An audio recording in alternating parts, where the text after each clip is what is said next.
was listening to your album and I thought, I'm hearing a bit of Mary J. Blige, I'm hearing a bit of some stuff from the 90s that I listened to when I was a teen and when you were a baby. Oh, what a how did you connect with that? You know, it's interesting because I didn't have any musical upbringing.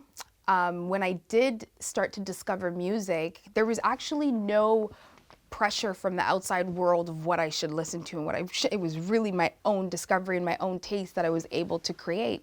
So I remember just like getting CDs and friends' iPods. I would like borrow it, and I was able to sort of dive into these artists like Nina Simone and Sam Cooke that people already knew who they were, and I was like, oh my God. And you know, and actually Celine, how old were you when? I think I was like 15 actually. Yeah. So you just dug this up. I dived right in, and to me, naturally, I gravitated towards R&B music and people like Aaliyah and Lauryn Hill and Alicia Keys, and I think it's just the production and the ambiance of the music. It not only tugs at my soul, but there's so much freedom in using your voice as an instrument as well. You're speaking with your body, your emotions making oceans under me. You also said you grew up in a fairly conservative Muslim family. How do you reconcile that upbringing with your music, with being a performer, and with dealing with themes of sensuality and sexuality and love? Great question. So because when I started first doing music, in the first set of songs that I released, I felt like I released sort of more of a conscious style of music that I absolutely loved because it did come from my experiences when I was back home. And I wanted to make music for people who were like me, came into this country as a refugee and an immigrant, and I wanted to sort of give us a voice. I'm sorry to say this, I don't want to save it, I just want to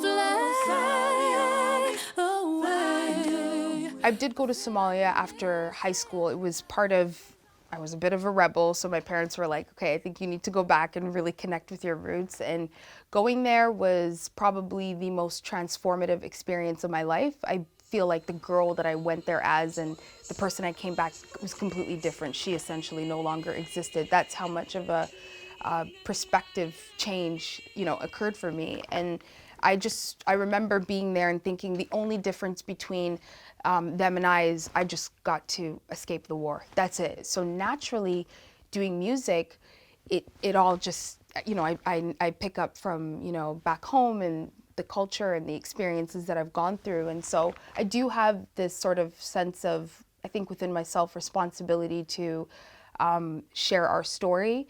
The media, unfortunately, sometimes hasn't shed us in the best light. We aren't looked at in the best way sometimes. So to have stories of not only just me, but so many amazing young women in the diaspora and young men who are doing these incredible things. I wanna be Mufasa. I wanna be a master. I wanna own my kingdom.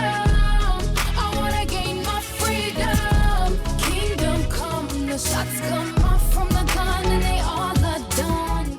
But I also ended up getting very stuck there because of the fact that there is a bit of a taboo when you cross over to talking about some of those situations. I was fearful of the backlash that I would receive, so I essentially put myself in an imprisonment of not fully expressing and so basically talking about social themes rather than personal. Absolutely. And I just remember one day I'm a woman and I'm going through relationship issues and there's so much going on, and I wanted so badly to share it. And I remember playing my EP for a friend. This is the one, it's never actually been released. And he was like, wow, this is really great, but we've already heard this from you. This is something that I know about you. I get it. What else is there? And it struck a chord within me because I was already feeling these feelings. And I thought, no, this is really important. I have to speak about this. It's valid.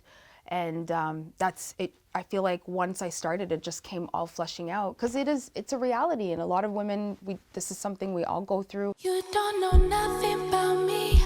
I don't know nothing about you now.